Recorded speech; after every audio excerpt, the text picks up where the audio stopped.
আরে ভাই আপনি কি করতেছেন? ভাই ভেজাল জুসের দিন শেষ ভাই, একেবারে কল কল কইরা একদম কলের মতো জুস বেরোবে ভাই, জাপান ওরে ভাই। থেকে ভাই একদম ফ্রেশ জুসার চলে আসছে।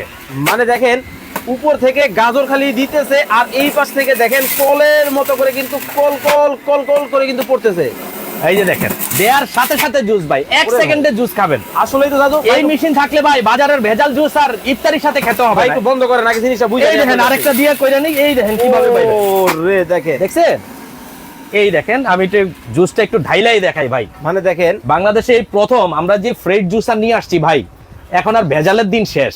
দেখেন কত চমৎকার দেখছেন একদম ন্যাচারাল জুস ভাই, গাজরের জুস ভাই। এইটা কি অরিজিনাল গাজরের জুস? একদম অরিজিনাল। এই যে আপনার সামনে এই যে ডালাতে দেখেন। যা দেখতেছেন না, ওরে ভাই। এগুলো সব এখন জুস হবে ভাই। ভাই ভাই এই ডালা সম্পূর্ণ কমপ্লিট করতে কতক্ষণ সময় লাগবে? ভাই এটা সর্বোচ্চ 2 মিনিট লাগবে, কারণ এটা আমার কাজ না, জাপান থেকে ভাই জুসার চলে আসছে। জাপান থেকে? জাপান থেকে এই দেখেন নিয়ামা ওসাকা জাপান 800 ওয়াটের পাওয়ারফুল জুসার। কিন্তু ভাই ভাই বলেন, ভাই এই যে বলেন। মানে কলকলায়া পানির মতো জুস তো বাইরে হইলো, জি। কিন্তু ভাই সাবা কই গেল? ভাই ছাবাই যে এই পাশে, ওটা দেখান আগে। এই দেখেন আচ্ছা আপনি যখন জুসটা করবেন এটা হ্যাঁ। কিন্তু আলাদা হয়ে যাবে জুস, ওকে আলাদা হয়ে যাবে ছোবা। ওকে এই ছোবার জন্য আবার একটা এক্সট্রা টাঙ্কি আছে ভাই। আচ্ছা আচ্ছা এই দেখেন এই যে টাঙ্কিটা, এই যে ছোবাগুলা দেখেন, এই যে দেখেন ছোবাগুলা কিন্তু এই যে আলাদা ছোবা। কিন্তু হয়ে গেছে, মানে এক ফোঁটা ছোবা কিন্তু লেগে নাই। এক ফোঁটা ছোবা নাই ভাই, দেখেন সম্পূর্ণ জুস নাই কিন্তু এটার সাথে। আলাদা কিন্তু হয়ে গেছে, খুব চমৎকার।